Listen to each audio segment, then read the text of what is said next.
சுட சுட சாதம் போட்டு அந்த சண்டே ஆனால் எப்படி சாப்பிடணும் அப்படின்றத நான் இப்போ உங்களுக்கு காமிக்கிறேன். எல்லாருக்கும் தெரியும் எப்படி சாப்பிடுவேன், இருந்தாலும் நாங்கள் சாப்பிட்ற ஸ்டைலில் உங்களுக்கு சொல்லி மீன் குழம்பு நல்லா மேலே அப்படியே ஊற்றி யாருக்கெல்லாம் சாப்பிட பிடிக்கும் அப்படின்றத எனக்கு கமெண்ட் பாக்ஸில் கமெண்ட் பண்ணுறேன். மீன் குழம்பு ஊற்றியாச்சு. இந்த முழு மீன் ஃப்ரை மீன் எடுத்து இப்படி வச்சுட்டு நண்டு ஃப்ரை மிளகா நண்டு ஃப்ரை அதை இப்போ சைடில் வச்சுட்டு தட்டை திருப்பி இந்த மீன் எடுத்து இப்படி வச்சுட்டு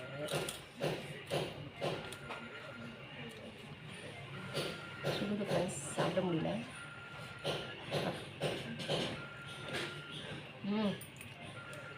சூப்பர் டேஸ்ட்டு. இந்த மாதிரி நீங்களும் செஞ்சு சாப்பிட்டு